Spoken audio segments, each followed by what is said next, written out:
Welcome to Smartly. How are my lovely viewers out there? Guys, आज हम आपसे कुछ पूछना चाहते हैं. क्या आपको 1% भी या टीनी टाइनी भी इम्प्रूवमेंट लग रही है डे 1 से आज तक अपनी इंग्लिश वोकैबुलरी में? सेकंड क्वेश्चन इज़, क्या आप कुछ नया सीख रहे हैं हर दिन हमारे साथ? आपकी कोई भी एडवाइस, सजेशन, कोई भी क्वेश्चन है तो kindly mention that in the comment section. हमें बहुत खुशी होगी जब हम आपकी किसी भी क्वेरी को रिजॉल्व करेंगे. ठीक है. इस स्ट्रीम के लिए आपको सिर्फ एक पेन और पेपर चाहिए ताकि आप सारी इंपॉर्टेंट चीज़ों को नोट डाउन कर सकें. तो चलिए आज का सेशन हम शुरू करते हैं. First word of the day is incline. Incline के दो मतलब होते हैं. ठीक है. फर्स्ट वन इज़, आपने देखा है एक ये फ्लैट सरफेस होता है और एक सरफेस होता है जो थोड़ा सा टेढ़ा होता है. ठीक है. थोड़ा सा टिल्टेड होता है ये सरफेस, तो इस चीज़ को इंक्लाइन कहते हैं. ठीक है. आपने अपने स्लाइड्स में भी देखा होगा, जो हम बचपन में झूलते थे, यहाँ पे एक इंक्लाइंड ऐसे स्लाइड होती थी जिस पे हम लोग झूला झूलते थे. Right. As shown in this image here. देख रहे हैं आप किस तरह का इंक्लिनेशन है. अब इस इंक्लाइन से रिलेटेड एक आपके लिए एग्जाम्पल है. A team of bulldozers lumbered up the steep incline. जो बुलडोज़र्स होते हैं ना हमारे बड़े से, we know the truck which have wheels, जो चीज़ों को ध्वस्त डिस्ट्रॉय करने के लिए, बिल्डिंग्स को डिस्ट्रॉय करने के लिए होते हैं, तो वो बुलडोज़र्स की टीम चढ़ गई ऑन द स्टीप इंक्लाइन. अगर ये इंक्लिनेशन बहुत ही ज़्यादा गहरा होता है तो हम इसको स्टीप कहते हैं. जैसे अगर ये खाई, ये शैलो हो गई और ये स्टीप खाई है. ठीक है. This is steep. तो इस एग्जाम्पल का मतलब है टीम ऑफ बुलडोजर्स चढ़ गई एक स्टीप इंक्लाइन पे. Right guys. एक हमारा मतलब होता है इंक्लाइन का ये, and this is a very common one. Another is incline disposed, मतलब तैयार होना. अभी आपने देखा है कभी कभार हम किसी की बातों से इतना ज़्यादा अट्रैक्ट हो जाते हैं, किसी की आवाज़ से इतना ज़्यादा अट्रैक्ट हो जाते हैं, हमारा उसकी तरफ ध्यान ज़्यादा जाने लग जाता है, हम उसकी तरफ सुनने के लिए तैयार हो जाते हैं. ठीक है. उसका मतलब होता है डिस्पोज या तैयार होना. Right. This is a second meaning of inclined. Synonym is minded और विलिंग.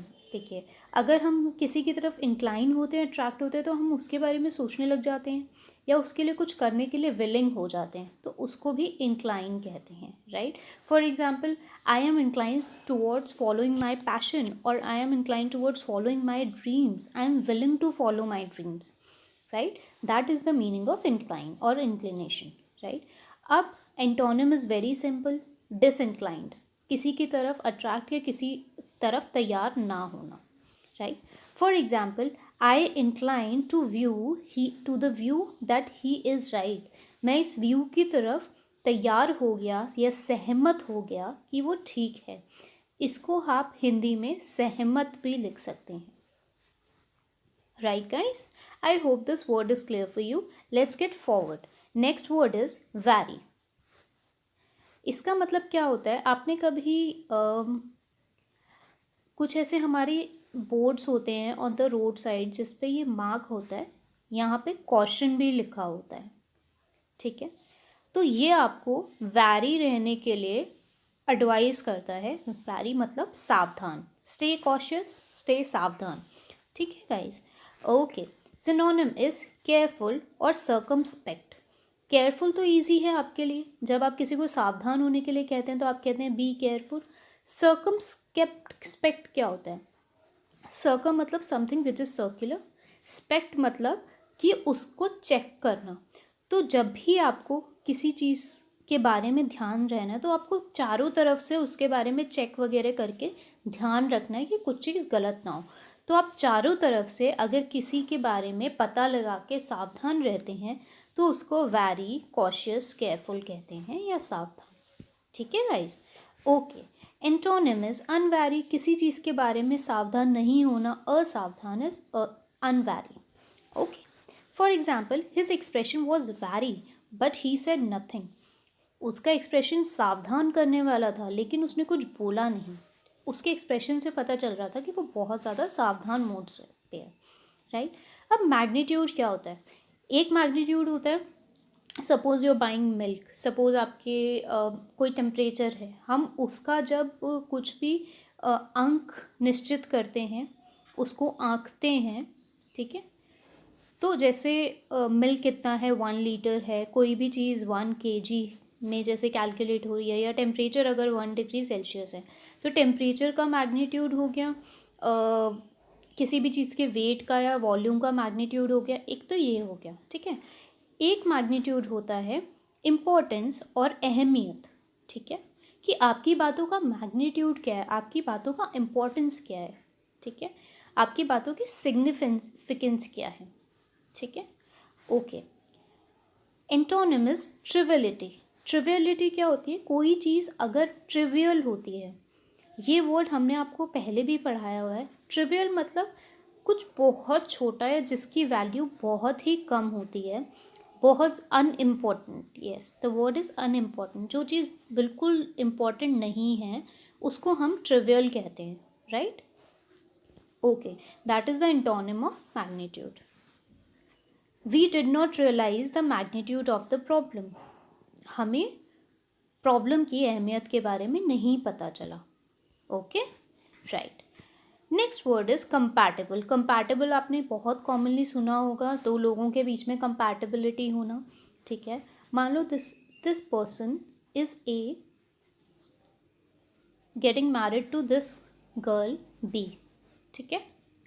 नाउ इन दोनों का कंपैटिबल होना मतलब इन दोनों का जो संगत है, इनकी जो कंसिस्टेंसी है, सोचने समझने की शक्ति है, वो काफ़ी एक दूसरे के कॉम्प्लीमेंट करनी चाहिए, ठीक है। That is compatible. इसके दो सिनोनिम्स हैं, रिकॉन्साइलेबल और कॉन्सोनेंट, ठीक है।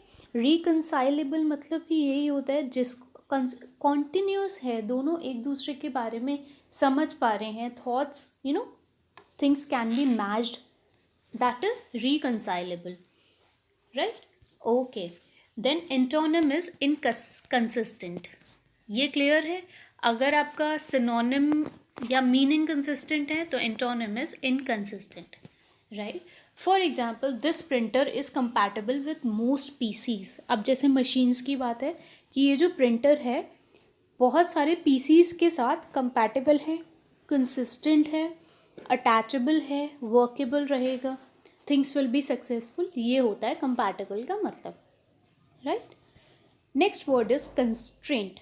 कंस्ट्रेंट मतलब क्या होता है, किसी चीज़ पे इनहिबिशन लगा देना, ठीक है।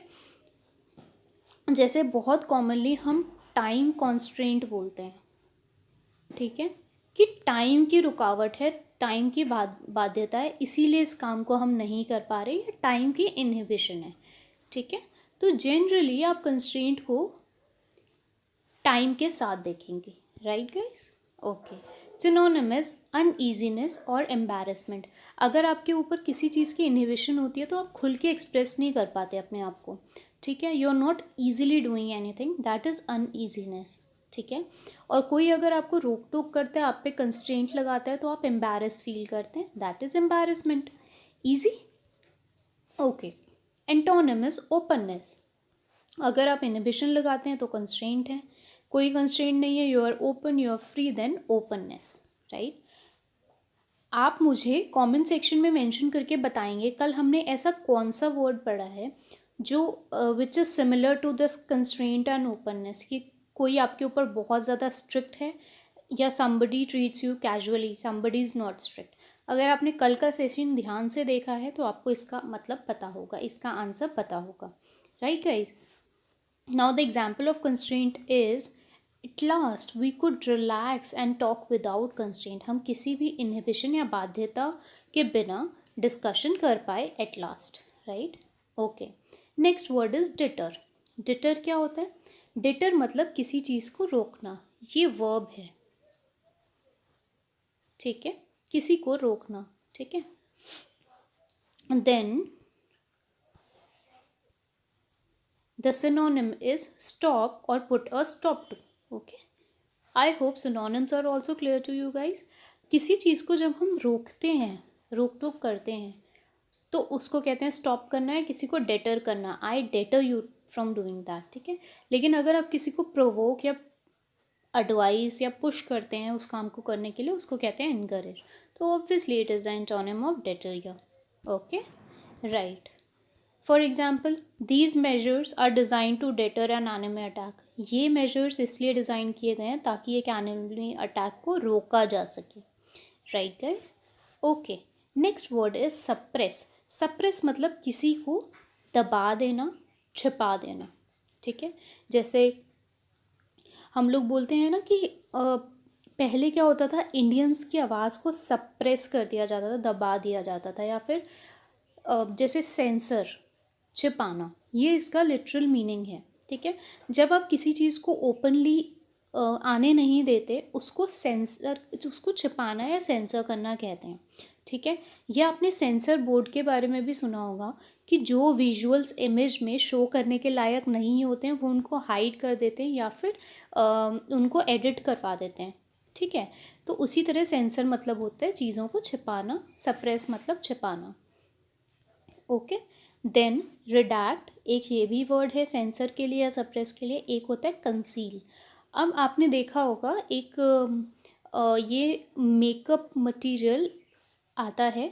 ठीक है, इसको कहते हैं कंसीलर. क्या करता है, ये डार्क स्पॉट्स को हाइड कर देगा. तो किसी चीज़ को हाइड करना, सेंसर करना, सप्रेस करना. राइट, किसी चीज़ को ओपनली नहीं आने देना, दैट इज सप्रेस. ठीक है, इसका एंटोनिम क्या होगा, पब्लिसाइज. किसी चीज़ को बहुत ओपनली बाहर आना, पब्लिकली आने देना, तो that is the antonym of suppress. For example, angry as she was she could not suppress a smile. वो जितना भी गुस्सा थी वो अपनी स्माइल को छुपा नहीं पाई. Okay guys, right. Word is turmoil. Turmoil, इस वर्ड को हम पहले भी पढ़ चुके हैं. If you remember this image, यहाँ पर एक ऐसे थंडर जैसा एक था, कुछ natural apocalypse, and a plane was trying to land. If you remember कि हमने कौन सा ये वर्ड पढ़ा था अपने प्रीवियस सेशन में, तो आप उसको कमेंट सेक्शन में अभी मेंशन कीजिए. ओके, तो टर्मोइल मतलब क्या होता है, कहीं पे जब कुछ अशांति का माहौल होता है तो उसे हम टर्मोइल कहते हैं. ठीक है, for synonym is turbulence and tumult. आपको इन सिनोनिम से एग्जैक्टली वो वर्ड याद आ जाएगा जो हमने पहले हम पढ़ चुके हैं. राइट, एंटोनिम इज काम. तो दिस इज सिंपल. टर्मोइल मतलब अशांति. ठीक है, और शांति मतलब कामनेस. तो टर्मोइल का ऑपोजिट हो गया काम. ठीक है, टर्मोइल आप ऐसे भी समझ सकते हैं, जब हम बहुत ज़्यादा एंशियस होते हैं, डरे हुए होते हैं किसी चीज़ को लेके, तो हमारे स्टमक में एक अजीब सा खिंचाव जैसा हमें फीलिंग आता है. ठीक है, व्हेन वी गेट नर्वस, तो उस फीलिंग को भी टर्मोइल कहते हैं. और इसको हम इस तरह के से लिखते हैं, that I felt I am, I write it again, एक second. I am feeling a turmoil in my stomach. Okay guys, तो ये जो नर्वसनेस वाली रिएक्शन से रिलेटेड हमें टर्मोइल फील होता है, इसके रिगार्डिंग मैंने यहाँ पे सेंटेंस मेंशन किया है. Right, okay. Now sentence as mentioned here is, there was a turmoil in her pale blue eyes. There was confusion in her pale blue eyes. लेकिन हम confusion को कैसे समझेंगे, जैसे आपने ये पहले भी एग्जाम्पल डिस्कस किया था, एक एटम में प्रोटॉन्स, न्यूट्रॉन्स और इलेक्ट्रॉन्स होते हैं. जब बहुत हाई एनर्जी स्टेट होती है तो they do not stay stable, वो इधर उधर मूव करने की कोशिश करते हैं, एंड एवरीथिंग बिकम्स कन्फ्यूजिंग. ठीक है, वहाँ से ये आया है कन्फ्यूजन. Right, okay. प्लस जब हमारे माइंड में किसी बात को लेकर कन्फ्यूजन रहती है, हम लोग बहुत ज़्यादा अशांत रहते हैं, that is turmoil. Right, next word is boast. Boast मतलब क्या होता है, डींगे मारना, डींगे हाँकना.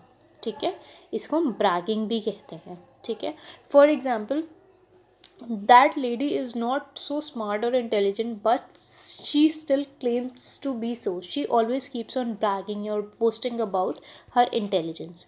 मतलब वो डींगे मारते रहते हैं. ठीक है, फॉर एग्जाम्पल, क्रो, स्वैगर.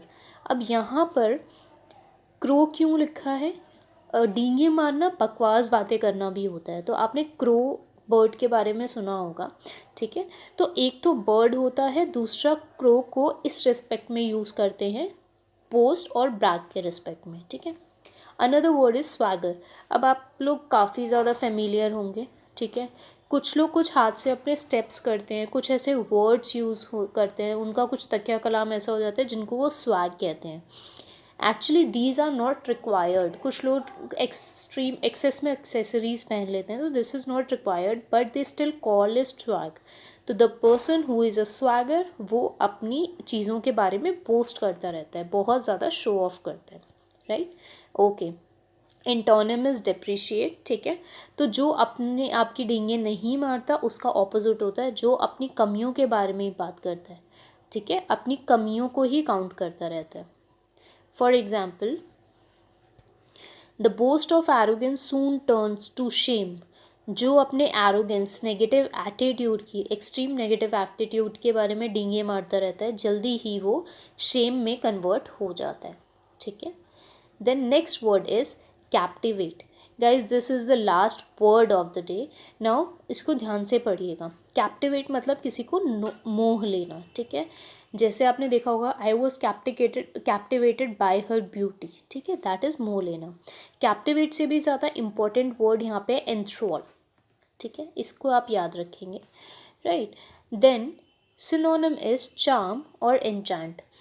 तो जिस चीज़ से आप मोहित हो जाते हैं वो चीज़ आपको बहुत ज़्यादा चार्मिंग लगने लग जाती है, ठीक है, राइट। इसी को इंचैंट कहते हैं। जैसे आपने इंचैंटेड फॉरेस्ट के बारे में ये फ्रेज़, ये वर्ड्स आपने साथ में बहुत बार पढ़ा होगा। जनरली हमारी स्टोरी बुक्स में होता है enchanted forest, the forest was so enthralling, so captivating, so charming that कोई उसको एंटर करना रेजिस्ट ही नहीं कर पाता था, इट वॉज सो ब्यूटिफुल, ठीक है। तो this was synonyms. Now antonym. जैसे हमने देखा था कि हमारे पास कुछ मैग्नेट्स जब होती हैं, अगर उनके ऑपोजिट पोल्स एक साथ होते हैं तो वो एक दूसरे को अट्रैक्ट करती हैं, मोह लेती हैं या फिर कैप्टिवेट करती हैं। लेकिन अगर आप सेम पोल्स को साथ में रखेंगे तो वो एक दूसरे को दूर भगाने की कोशिश करेंगी, रिपेल करेंगी। That's why the antonym of captivating is repel, right, repelling, or captivate is repel. Then for example, the audience was captivated by her performance. Audience उसकी performance से captivate या फिर मोहित हो गई। So this was last word of the day, guys. I hope all the words are very clear for you. Now we'll come to idiom and phrases. First idiom of the day is cutting corners. It is very simple to understand. Suppose I have given you a task that I need a paper out of your notebook. एक तरीका है, आप इसको fold करके बहुत तरीके से crease बनाएंगे, देन इसको कट करके मुझे देंगे। दूसरा तरीका है कि आप बिना कुछ मार्जिन्स ड्रॉ किए डायरेक्टली मुझे यहाँ से इसको टीयर करके दे देंगे। So this will be like this. इस काम में मुझे पता है there is a fine work, यहाँ पे शॉर्टकट लेने की कोशिश की गई है, या प्लान या अच्छे तरीके से काम नहीं किया हुआ, प्रॉपरली नहीं किया हुआ। So I won't like this but I like this. तो जब कोई चीज़ शॉर्टकट में या तरीके से नहीं की होती उसको कहते हैं cutting corners, okay. So doing something poorly in order to save time और money and taking shortcuts, right. Now can you see this image? यहाँ पर ये जो वॉल है ये काफ़ी ब्रेक हुई हुई है।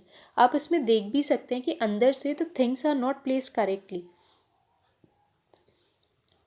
ठीक है। सीमेंट वगैरह प्रॉपरली अप्लाई भी नहीं किया हुआ, कुछ एरियाज काफ़ी ठीक है, कुछ नहीं है, तो इसको हम कहते हैं cutting corners, right guys. Okay, for example, I don't like to cut corners when I have company for dinner. अगर मेरे पास डिनर के लिए कंपनी है तो मैं डिनर को ख़राब तरीके से नहीं करता। I don't cut corners, I don't take any shortcuts, right. Okay, next and the last idiom of the day is bite the bullet. Bite the bullet मतलब क्या होता है? किसी ऐसी चीज़ के को कर चुका होना या फिर to get something over of something जिसको आप अवॉइड नहीं कर सकते।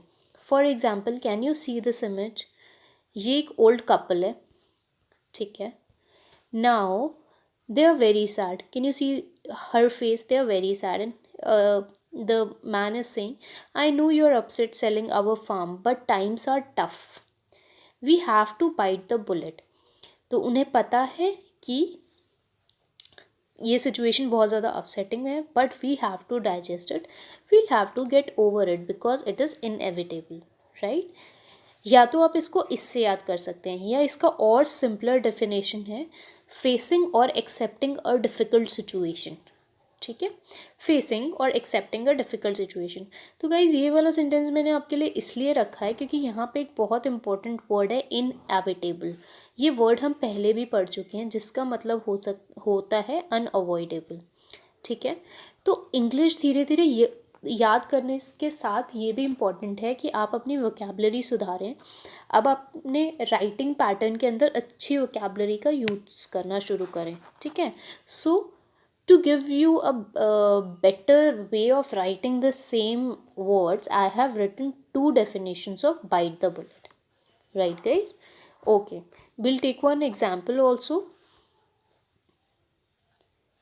I hate going to the dentist but I'll have to bite the bullet. मुझे डेंटिस्ट के पास जाना पसंद नहीं है, बट स्टिल मुझे ये चीज़ करनी पड़ेगी। I'll have to get over with, ठीक है। इसको आप लिख सकते हैं जब कुछ ज़बरदस्ती करना पड़े, ज़बरदस्ती करना, ठीक है। वो काम आपको करना पसंद नहीं है, but still you will have to do it, right guys? So this was all for today. Thank you very much for listening to me.